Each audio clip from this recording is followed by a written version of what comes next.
אשר השם אלוקיך נותן לך נחלה לרשתה, וישבת בה. Nous dit la Torah. Voilà que tu pars et tu arrives et tu reçois Eretz Israël. Il y a une mitzvah extraordinaire. Cette mitzvah, elle est mitzvat bikurim, les prémices. On sait très bien qu'il y a Shivat, Perot d'Eretz Israël, Eretz, Savat, Halav, Udvash, il y a Eretz, Rita, Oseora. On a plusieurs, les 7 fruits qui nishtabcha bahem, Eretz Israël, que Eretz Israël, il a été un shvar loué par les 7 fruits. Quand on arrive en Eretz Israël, nous dit la Torah, et tu as ton champ, tu as labouré. L'homme, il a envie de...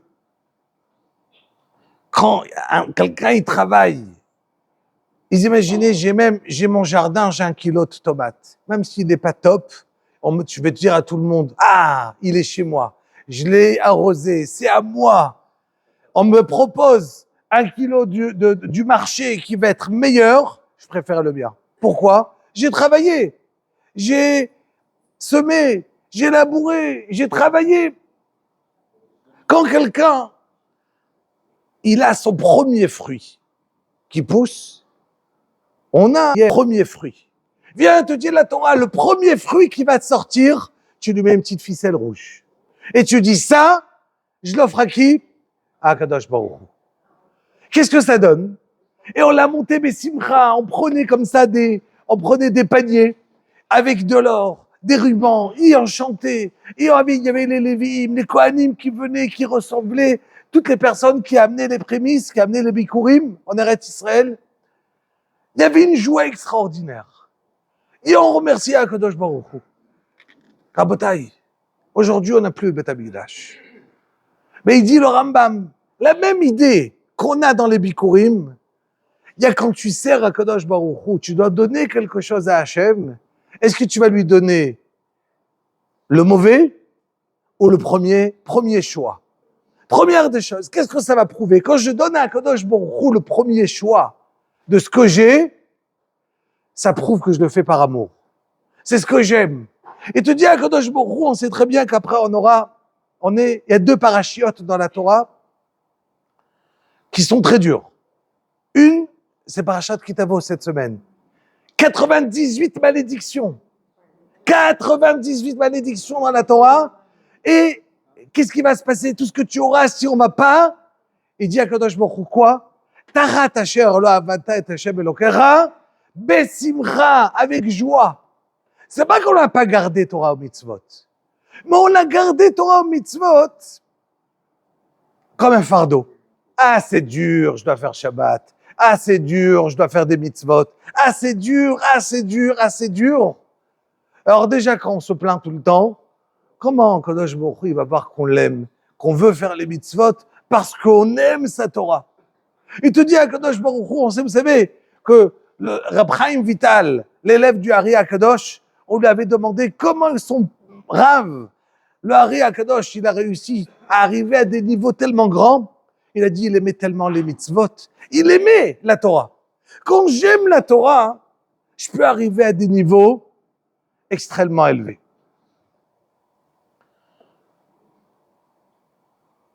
Ça, c'est premièrement commencer par la paracha.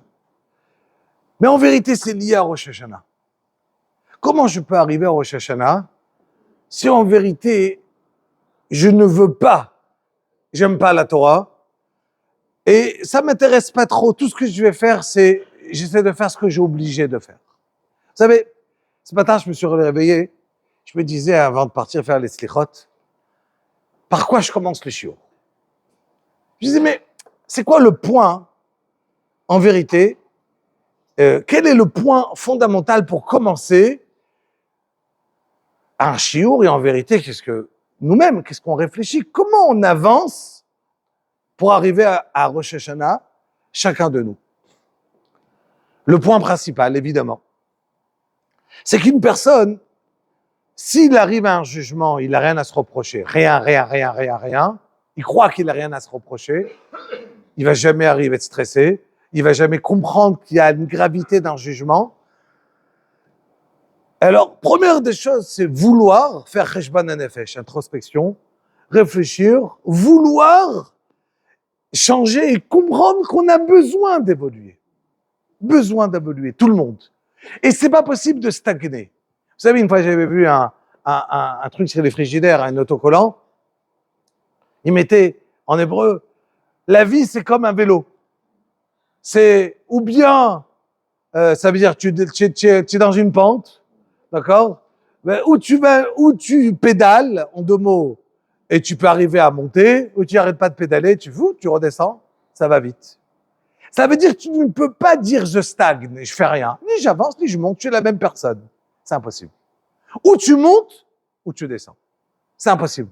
Il n'y a pas, on peut pas dire je suis la même chose que l'année dernière. C'est impossible. Chacun, il a besoin de se dire, j'ai besoin de me travailler. Maintenant, le Yetzer Hara, il joue avec nous dans les 2 sens. D'un côté, il te fait croire que tout va bien. Et dans une avéra, un péché qu'on a fait, il va te faire croire que tu peux pas faire tchouva. Cette semaine, il y a un rave qui a raconté une histoire, ça a tourné l'histoire. C'est une vieille histoire. Mais j'ai entendu cette semaine, il dit qu'il y avait un certain Menachem Mendel Wider. C'est un Bachor Yeshiva, 17 ans, un Iloui, un petit génie, le fils d'un grand rave, qui était censé hériter son père quand son père, il va décéder, il va prendre sa place, il va être rave dans sa ville. C'est une histoire d'il y a environ 150 ans. Et il s'attendait à réussir. Voilà qu'il a 17 ans, ce Bachor Yeshiva, son père décède. Et les Parnassim de la Kaïla, ils décident de dire, il est trop jeune, on prend quelqu'un d'autre, c'est fini. Lui, il a perdu tout d'un coup. Tout ce qu'il avait imaginé dans sa vie, qu'il avait une parnassa, qu'il était rave d'un endroit, qu'il avait une Kaïla, une communauté à lui, que tout était déjà fait. Il était tranquille. Et voilà qu'il arrive, ça l'a cassé entièrement. Il a décidé de lâcher Torah Mitzvot, tout lâcher. Et à la fin, il s'est converti au christianisme et il est devenu cardinal de Bucarest. Il est devenu le cardinal de Bucarest. Budapest d'aujourd'hui, si je ne me trompe pas. Et il est devenu le cardinal. Et non seulement ça, il organisait des pogroms contre les Juifs et il mettait que les Juifs, quand ils étaient pendus, il écrivait viande cachère. Et il connaissait les Juifs, il connaissait les Juifs, et donc il avait un moyen de pouvoir, comment les attraper. Et voilà qu'un jour, son Rosh Hashiva, il est niftar, et depuis qu'il est niftar, il venait en rêve chez lui, il lui disait, Menachem Mendel, si tu ne te changes pas, tu n'arrêtes pas d'être cardinal, tu fais pas tchouva, tu vas disparaître de ce monde et il va voir ce qui va t'arriver. Menachem Mendel. Et au début, c'est des bêtises. Il a commencé à flipper. Un jour, il s'est changé. Tac, il est parti chez un rave, habillé plus comme un cardinal, comme un juif. Et il rentre chez le rave. Le rave, il lui dit, Shalom Aleichem. Il lui dit, qui tu es? Il lui dit, Menachem Mendel Wider, le cardinal. Je dis, oh, Baruch haba, ça y est, tu as fait tchouva? J'ai fait tchouva. Je dis, non, tu es notre frère, Baruch haba. Il a fait tchouva de tout cœur. C'est devenu un tzaddik. Il est enterré à Tzfat. Ça veut dire que un homme qui peut être le plus grand rachat, Rabotai, le plus grand rachat, qui a souffert, qui a fait tuer du monde, En davar haomed lifnei atchouva. Lifnei, quand quelqu'un, il a du ratson, il veut faire ça aussi, nachon, Mais ça veut dire que quand quelqu'un il va être omed ifne à tchouva, quelqu'un il fait tchouva, ça peut être un tueur en série, et il va se retrouver à faire tchouva, c'est accepté. Donc ça veut dire, même le... Alors, il y a des fois qu'Akadosh Baruch Hu, il laisse pas faire tchouva, mais la Gemara, ça suffit de regarder dans Gittin, avec celui qui a tué plus d'1 million de personnes, dans la Gemara, et qu'à la fin, il a fait tchouva. La Gemara dans Gittin qui raconte au Beth Amikdash qu'il a tué plus d'1 million de personnes, il a fait tchouva. Donc ça veut dire que la tchouva, elle peut exister ad dirducha shel nefesh. Jusqu'à qu'une personne, elle existe, elle a encore la neshama, une personne ne peut faire tchouva. Ça veut dire que, évidemment, on ne peut pas se dire, je vais faire du mal et je vais faire tchouva. Kadosh Baruch Hu ne laisse pas. Mais, une vraie, rabotai, une vraie tchouva, c'est en davar haomed. Kadosh Baruch Hu, il accepte. Il n'a pas voulu faire tchouva. Lui, il n'a pas voulu. Non. Faut pas m'arrêter, mais c'est... On continue, rabotai. Donc, le fait de faire tchouva, on ne peut pas dire à une personne, en davar haomed, rabotai, lifnei tchouva. Quelqu'un, il veut faire tchouva, ça passe. Akadosh Baruch Hu, il accepte. Il y a des conditions de tchouva. D'un autre côté, on sait que si j'ai envie de demander à quelqu'un, si je peux, de la même manière que j'ai envie de prendre une température, je prends un thermomètre. Si j'ai envie de savoir quel est le niveau de quelqu'un, comment je peux savoir quel est mon niveau? Je connais mon niveau en fonction de quelle est ma volonté, qu'est-ce que j'ai envie de faire, où il est mon désir. On sait très bien, on va prendre la grenade à Rosh Hashanah et on va dire Shirbu zachoyoteinu Katiltal, Karimon. Mais je comprends pas. Tu peux prier dessus, que tu as plein de mérites. Fais les mérites, tu les as. Qu'est-ce qu'il y a? Tu viens, tu dis, non, je veux plein de mérites. Comment on fait pour avoir des mérites? Ben, on étudie la Torah, on fait les mitzvot. Et on dit non, Shirbu zachoyoteinu. Ça veut dire que, on dit à Kadosh Baruch Hu, ma volonté c'est ça. Moi c'est ce que je veux. Aide-moi à accomplir ma volonté. Quand quelqu'un, il veut une volonté, c'est ce qu'il recherche, c'est ce que la personne là, c'est ce qu'il veut, alors, c'est ce qu'il est, c'est à sa place où il est. Plus que ça, il peut devenir avec la tchouva, on peut arriver très haut, et des balais de tchouva qui sont arrivés, Odkelou Sager et ainsi de suite, qui sont arrivés à des niveaux inimaginables. Maintenant, Shakadosh Baruch Hu, c'est lui qui gère comment une personne va faire tchouva, qu'est-ce qu'il va arriver, d'où vient sa neshama. J'ai dit à Rochem Akadosh dernièrement, celui qui veut l'écouter sur le YouTube, il est extraordinaire, sur une neshama, elle est extraordinaire. Le problème, c'est qu'une personne, quand une personne, sa volonté, elle n'est pas dans le bien. Il est attiré pour faire du mal. Il est accroché à faire des avérotes. Quand quelqu'un, il est accroché, il veut faire de la avéra, il faut savoir que même après qu'il est niftar, il voudra toujours faire les mêmes avérotes.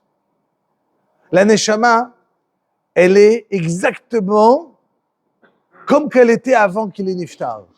Ad Kedekar, il avait dit une fois Rav Dessler, pendant les Shiv'a de sa femme, vous savez, quand on arrive, après 120 ans, la Chevra Kadisha, avant qu'on ait méchassé, qu'on enterre quelqu'un, elle lui dit, tu t'appelles comme ça. C'est le minag de la Chevra Kadisha. Avant qu'on ferme, on lui dit, tu sais comment tu t'appelles? Tu t'appelles comme ça et comme ça, tu t'appelles? On va dire, j'invente, Abraham Ben Yitzhak. Pourquoi on a besoin de lui dire comment il s'appelle? Parce qu'en vérité, le prénom d'une personne, c'est la ma'out de la personne, c'est Mina Shamaim qui a reçu ce nom.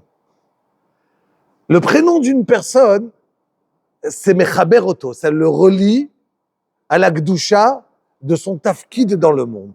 Le problème, il est, quand une personne, il ne s'est pas comporté comme qu'il voulait, quand il avait 10 ans, 15 ans, 20 ans, 30 ans, fur et à mesure, le nom qu'il a ne correspond pas à la personne qu'il est devenu. Aujourd'hui, il a 60 ans, 70 ans. Il n'a aucun rapport avec ce qu'il devait être. Et quand il est niftar, on lui montre la personne qu'il devait être. Et il dit, mais c'est pas moi ça. Mais je me reconnais pas. C'est pas moi. Et donc, qu'est-ce qu'on fait? On l'avait dit à la fin dernière au Shiur. On a le minag de ramener le nom à la fin de la Hamida, chacun le prénom par rapport à un pasouk. Pourquoi? Pour relier ma personnalité à un pasouk. Et quand je vais relier ma personnalité, qui je suis, à la Torah, c'est ça la zgoula du Shla Akadosh, qu'une personne après 120 ans, elle va se rappeler de son nom. Comment je me rappelle de mon nom? Parce que mon nom, je l'ai relié à quelque chose de Kadosh. Donc même si je n'ai pas réussi à être ce que je dois être, mais mon nom, il va être relié à du Kadosh. Comme mon nom, il est relié à l'Akdusha, donc moi je m'appelle Immanuel, je vais dire Etzo Etzav Etofar Dabru Davar Velo Yakum, qui Immanuel. Ah, dans mon nom, il y a un passouk qui est relié à mon nom. Un passouk qui est relié à mon nom. Donc, je suis relié à mon nom à l'Akdusha. Ah, mon nom il est relié à l'Akdusha, je me rappellerai. Ça veut dire que le ratson, je reprends, d'une personne, c'est le maout, c'est ce qu'il est. La volonté d'une personne, c'est ce qu'il est. Maintenant, on a commencé à parler au début du shiur de l'importance du mois de Elul. On a donné l'exemple avec la caravane, qu'elle est en l'air, je peux la bouger. Je peux prendre une caravane tant qu'elle est en l'air, après que je l'ai posée, vas-y la retourner, c'est impossible. Je prends une grue, tant qu'elle est en l'air, même un enfant, il peut pousser à droite, à gauche, il n'y a pas de problème. Ça bouge. Après, c'est fini. C'est ça la force en vérité du Zman. Baruch Oseh Vereshit. C'est quoi Oseh Vereshit? Il y a un Zman.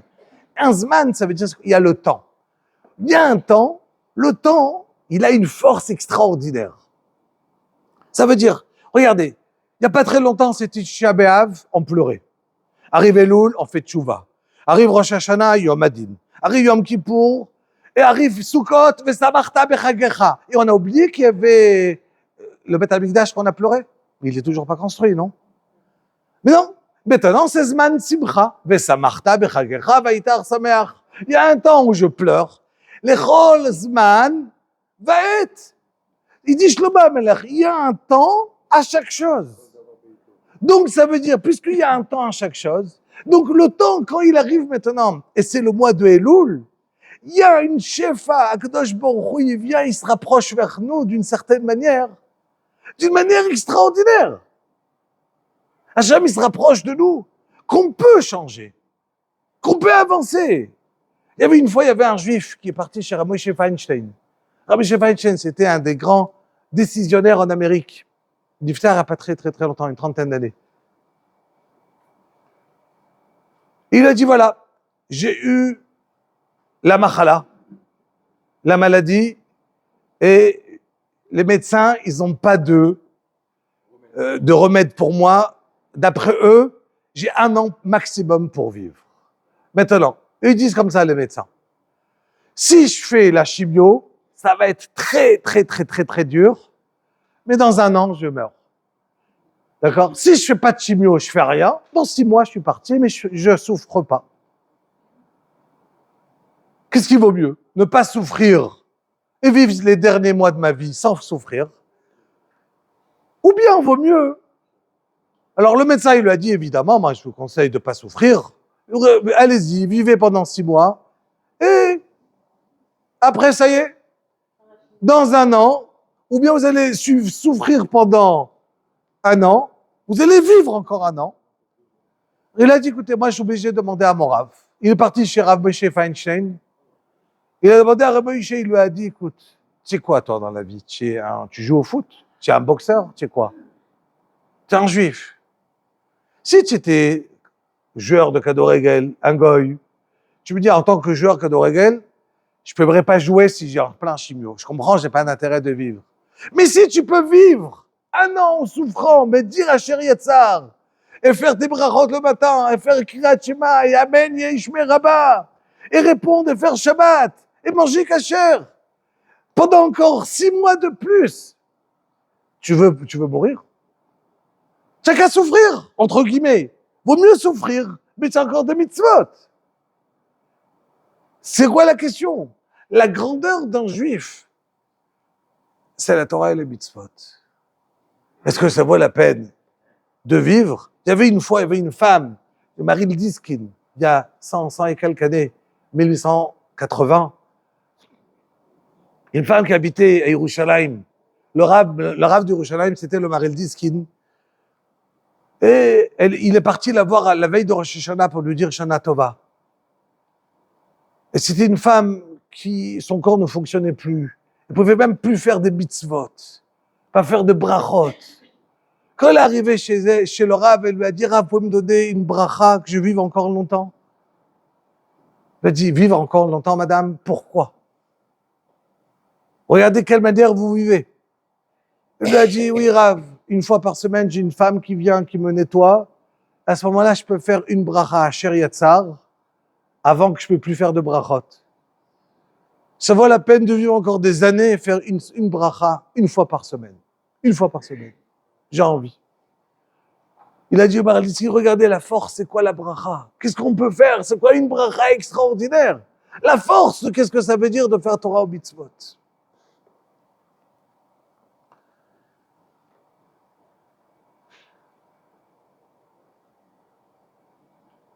On a parlé de comment on arrive à ce jugement et quel est ce jugement et comment on y arrive. Fait qu'il y a tchouva, tfila ou tzedaka, ma'avirim et droit à gzera. Quand il y a un mauvais décret, il y a 3 choses. La tchouva, la tfila et donner de la tzedaka. Moi, une idée de la tzedaka qui m'avait, une histoire qui m'avait une fois, comme ça, bien impressionné. Il y avait une dame qui était Nitzolet Shoah, qui était rescapée de la Shoah. Il y avait ici en Eretz, il y avait un grand artiste qui faisait comme des peintures avec des psukim. Et il pouvait prendre un passouk, il faisait derrière, avec le passouk, il faisait un dessin. Ça s'appelait Barami. Et après, il faisait des photos, des lithographies, je crois que ça s'appelle. Et il faisait comme ça des photocopies. Et il les numérotait. Et il les vendait. Donc, il a fait une exposition. Et il y a une dame qui est venue, après l'exposition, qui voulait acheter un tableau. Et quand cette dame-là, elle vient, elle lui dit, voilà, moi je veux un tableau qui est en rapport avec la tzedaka. Je dis, ok. Il lui donne un tableau, il était numéroté A 199. La dame, elle prend le tableau, elle le regarde, elle s'évanouit. Et Tov, tout le monde, on la réveille, on lui dit, mais qu'est-ce qui se passe? Pourquoi tu t'évanouis? Et elle a un tableau, tout simplement, noté à 199. Elle lève son charvoul, et il y avait écrit, ah, c'est à Auschwitz, vous savez, et son nom, son numéro était A199. Et elle a dit, regardez un petit peu. Quand je suis arrivé à Auschwitz, ils m'ont mis ça. Avant de rentrer à Auschwitz, j'avais un grand gmach, je m'occupais des malades, je faisais de la tzedaka toute ma vie. La gimatria de tzedaka, tzadik, dalet, kouf, ei, c'est 199. Je suis arrivé à Auschwitz, ils m'ont mis ça, 199. J'ai dit, tzedaka tatzil mimavet. Je vais rester vivant. Je vais sortir d'Auschwitz. Je vais rester vivante. Et voilà que la Shoah se finit. Et je vous demande, et j'ai un siman d'Akadosh Baruch Hu, encore une fois, à 199. Regardez la force des fois, comment la tzedaka, Comment des fois quelqu'un qui va être relié à quelque chose, qui va le faire avec simcha, avec joie, qui va sentir que la tzedaka, j'ai pas besoin d'être Rothschild pour pouvoir le faire. J'ai besoin je peux donner 1 euro à quelqu'un, 2 euros, le donner avec un mot gentil. Ad kedekar que la Gemara va dire que de donner la tzedaka, on a 6 brachot, de donner un mot gentil, on a 11 brachot en plus. Parce que des fois, ça veut pas dire qu'on doit lui donner un mot gentil, tu vas t'arranger mais sans l'aider. Non. Un mot gentil avec la tzedaka et j'ai aidé une personne avec un grand sourire. Malbin shinaim mi chalav. Ça veut dire donner à quelqu'un un sourire, donner à quelqu'un un yachas. Des fois, c'est de la tzedaka. Donner à quelqu'un de l'attention, c'est de la tzedaka. La force de qu'est-ce que ça veut dire. Maintenant, à part ça, il y a le din. Le din, il est dur. Vous savez que ce soir, c'est la Iloula de Ben Ishraï. Je me suis dit, c'est pas possible, Sruto, ce soir. Hier Sruto, c'est dans les 3 jours, on a le... Exact. Donc, Sruto Yagen Aleinu. Ça, c'est premièrement. Il dit le Ben Ishraï, il y a écrit Yotzer Arim ou Borei Ruach Magid le Adam Masicho. Qui l'a dit? Le même. Yotzer Harim ou Borei Ruach. Akadosh Baruch Hu, il crée des montagnes, il dit, d'accord, et il crée le vent, et il dit à l'homme la force de la parole. Quel rapport? Pourquoi il dit le Ben Ishraï? Quel rapport entre le vent, les montagnes? C'est très bien que si on habite en Amérique, on peut avoir une tornado qui t'arrive et que les gens ils se sauvent, et ils sont plus, quand ils reviennent, peut-être il n'y a plus de maisons après qu'ils sont partis. Et de temps en temps ça arrive. Moi, on habitait à Hong Kong, il y avait le typhon. Quand on avait les vents là-bas, c'était une catastrophe les vents. Ça veut dire qu'il y a une force dans le vent qui est extraordinaire. Pourquoi ici en Eretz Israël il n'y a pas? Il y a des montagnes. Akadosh Baruch Hu, il a mis des montagnes dans le monde. Et la force des montagnes, ça arrête le vent. Des endroits où il n'y a rien. D'accord? Au longtemps. Donc, Adosham, il a mis des montagnes qui arrêtent le vent. Et dit le Ben Ishraï, c'est plus simple. Ne mets pas de roi, ne mets pas de vent, ne mets pas de montagne. Pourquoi Hachem, tu as besoin de mettre des montagnes pour arrêter le vent? Ne mets pas de vent et on a fini.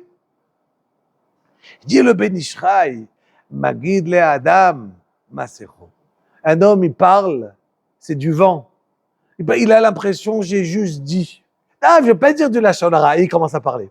J'adore quand on te dit, je ne veux pas dire du Lachon Hara. On sait qu'on dit du Lachon Hara. Et on veut te dire, mais je ne veux pas dire du Lachon Hara. Et on commence. Ça veut dire comme si on prenait permission d'Akadosh Baruch Hu pour pouvoir se permettre à commencer à dire de Lachon Hara et calmer sa conscience. Non, mais je veux pas dire du Lachon Hara. Et c'est parti. Alors c'est vrai, il y a des halakhot de Lachon Hara. Qu'on a le droit de parler, qu'on aura de... Et des fois, c'est important de savoir le dire. Des fois, on n'a pas le droit de se taire. Mais il y a des conditions. Il faut connaître la halachot, quand c'est boutard ou quand c'est assourd. Mais la force de la parole, elle peut détruire des familles entières. Elle peut faire du mal à des gens. Avec quoi? En disant seulement « Sfateinu itanu, mi adon lanu ». Il dit David Amelech, les gens ils te disent c'est ma parole, je t'ai pas touché, j'ai juste parlé. Et alors, Sfateinu itanu, mi adon lanu, quel est le qui? J'ai pas de maître, je donne ce que je veux. La force de la parole. On sait très bien que pour arriver à une tfila Rosh Hashanah, on a besoin de tout passe par notre parole. Si on arrive à se travailler sur cette force-là, que notre parole, elle prend une autre dimension de Gdusha. Il est très tard, j'essaye d'avancer le plus rapidement. Je vous raconter une histoire extraordinaire avec un point. Et comme ça, on va pouvoir finir. Ok, avant l'histoire, un petit point encore important, de 1 minute, comme ça à 10 heures, on aura fini. Vous savez très bien que cette année, on est Rosh Hashanah tombe Shabbat.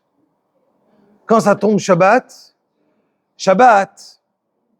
c'est il y a 2 jours de Rosh Hashanah. Bezrat Hashem, c'est vrai que la semaine prochaine, on fera hommes et femmes. Et après, avant Rosh Hashanah, Bezrat Hashem, on fera mercredi et jeudi séparés, le shiur. Et après, dans 2 semaines, Bezrat Hashem, normalement, on refera une fois mixte, un shiur en même temps que sur Rosh Hashanah, à 2 jours de Rosh Hashanah. Mais on l'annoncera. Mais ce que je veux dire, l'importance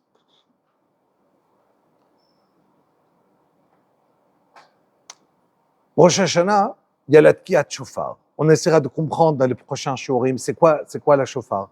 Le shofar, à savoir que ça amène le din. Quelqu'un qui toque à le shofar. D'un autre côté, c'est notre meilleur avocat, c'est quoi? C'est le shofar. Vous imaginez pourquoi cette année, on va pas sonner le shofar le premier jour, qui est le jour le plus important, de peur qu'une fois, quelqu'un, il va porter le shofar pour l'amener d'un endroit à l'autre. Porter. Et nous, qu'aujourd'hui, quand il y a le hérouv, on peut porter. On arrête Israël, sans hérouv, on porte pas. Quand même, on sonne pas le shofar. Qui a décidé ça? Les Talmidei Chachamim, Rabbanan. C'est pas Midoraïta. Normalement, on aurait dû sonner. Mais on a peur qu'une personne dans le Klal Israël, il porte. Une personne dans le Klal Israël, il porte. Tout le Klal Israël, on sonne pas le shofar. Vous imaginez? On aurait pu se dire, mais quel danger il va se passer? Mais c'est le contraire. Au début de la semaine, j'ai fait une fila dans un endroit, et sur la table où j'attendais entre Mincha et Arvit, il y avait un livre, ça va être de Chabad, du Rabbi de Lubavitch, il y a tous les... Donc j'ai ouvert, et il disait, le Rabbi, que le pshat, que quand Shabbat, je ne vais pas mettre des tefilines, c'est parce que Shabbat, c'est comme si j'ai mis les tefilines avec la grandeur du Shabbat. Shabbat, c'est un hôte. Et les tefilines, c'est un hôte. Et donc, j'ai besoin d'avoir tout le temps 2 hôtes sur moi avec la Brit Mila. Donc, ça me suffit que quand je fais Shabbat, c'est comme si j'ai mis les tefilines. Quand je fais Shabbat, c'est comme si j'étais toqué à le shofar parce que je ne fais Chachamim, ils m'ont décidé de ne pas sonner le shofar, de peur de ne pas sonner. Ça veut dire qu'en gardant le Shabbat, ça m'a fait comme si je sonne. Donc, en vérité, j'ai besoin de mon avocat. L'avocat, c'est sonner. Mais si je sonne pas, c'est grave. Alors, imaginez que quelqu'un, il sonne pas parce que c'est Shabbat, et bien il est Mechalel Shabbat. On va lui dire, il fallait sonner. Mais tu n'as pas le droit de sonner. Et donc, il a un problème. Parce qu'en même temps, on lui dit, il est Mechalel Shabbat. Et la raison que lui, on ne sonne pas, c'est que de peur qu'on va porter. Vous imaginez combien c'est l'importance de faire attention à chaque Ilchot Shabbat, maintenant, pour pouvoir y arriver à Rosh Hashanah. Premier point.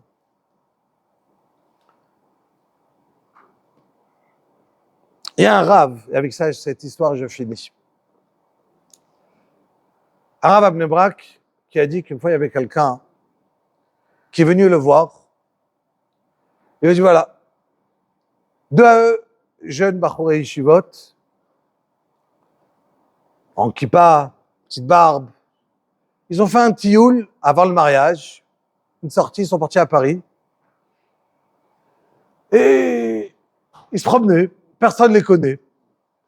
Ils se sont arrêtés devant Moulin Rouge, et ils ont décidé personne nous voit, on connaît personne, on rentre.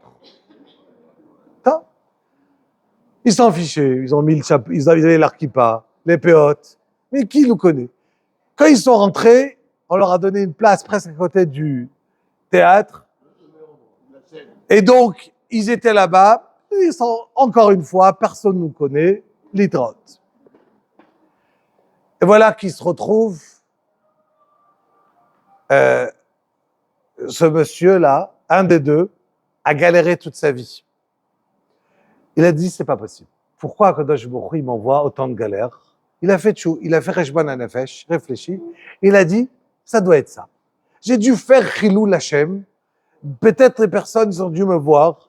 J'ai même pas enlevé ma kippa. J'ai rien fait. Aujourd'hui, je suis loin de tout ça. Il a fait tchouva 10 fois en lui-même.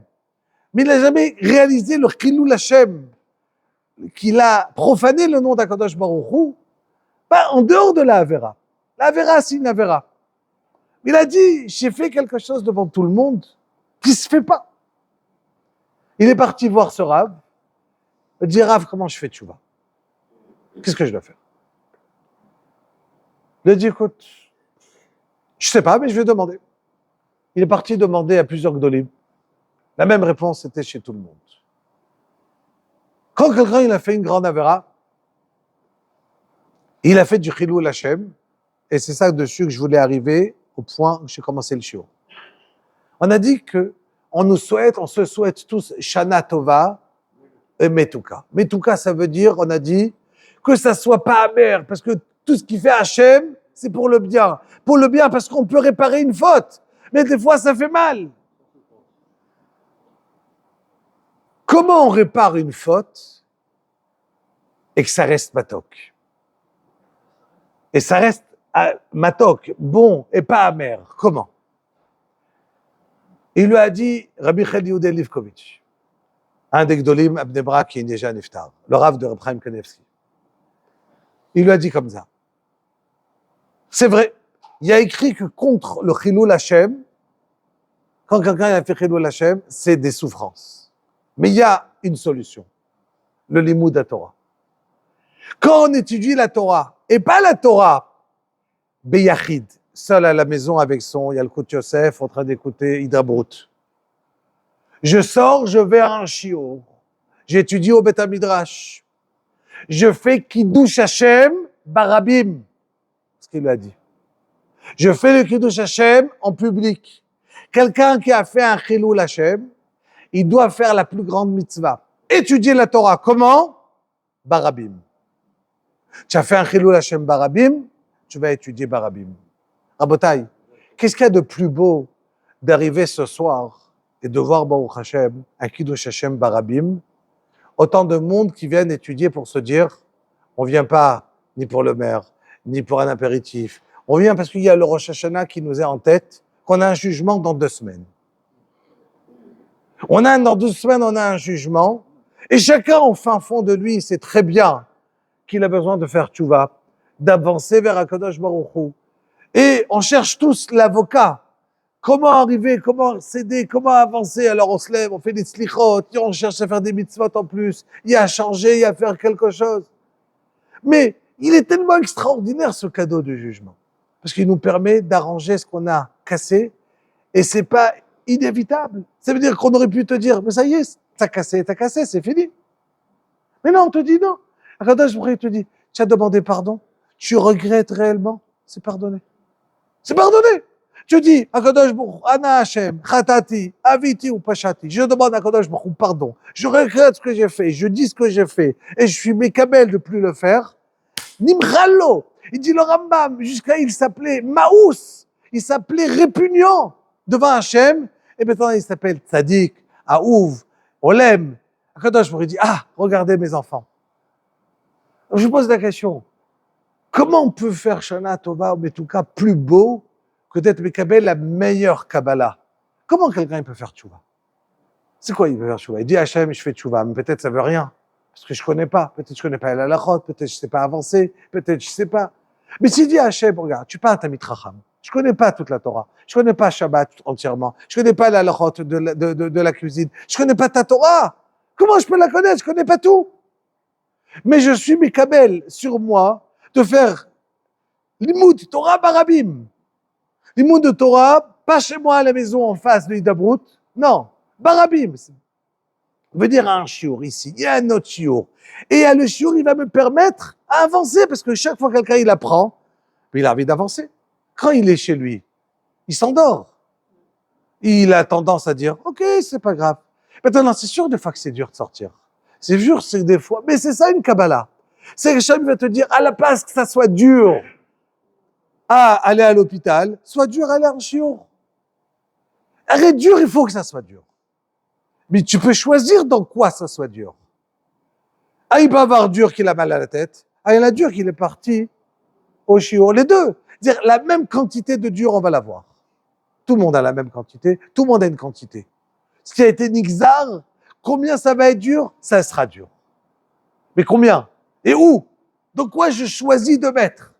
Alors je pense que si quelqu'un il sort et dire à Kadosh Baruch Hu, je suis mekabel alatzmi mitzvat tchouva. Vraiment, je suis mekabel alatzmi de faire tchouva. C'est une mitzvah et je suis mekabel alatzmi de prendre un shiur par semaine, 2 shiurs par semaine. Pas d'écouter je reprends un shiur enfermé chez moi à la maison en train de faire mon footing. Non. De prendre quelque chose de sérieux, qui va m'apprendre que je vais pouvoir avancer. Alors c'est vrai, aujourd'hui, je connais pas tout, mais grâce à ça, j'avance. Assez le harav, ou connaît le chachaver. Et grâce à ça, on peut avancer. Et Yiratzon Bezrat Hashem, que chacun de nous, on va pouvoir, à son niveau, réfléchir et avancer. Et c'est ça le vrai Kiddush Hashem, Bezrat Hashem, qu'on va pouvoir le faire. Et qu'on puisse, mettre cette année, avoir une ville où on a une ville de Torah, une ville qu'on fait plaisir à Kadosh Baruch Hu, une ville où on n'est pas sommaire ni sur le mer, ni sur rien du tout. Altif techum bin divim. On est poter dans personne, on est poter dans Kadosh Baruch Hu, et on fait nous notre ishtadlut pour pouvoir continuer. La ishtadlut, ça reste une ishtadlut. On fait jusqu'à 10, après je réponds à tout. Donc, Rabbi Chaim Yakash Omer, Atzah Kadosh Baruch Hu Zakot Israël Ifirach Kibalan.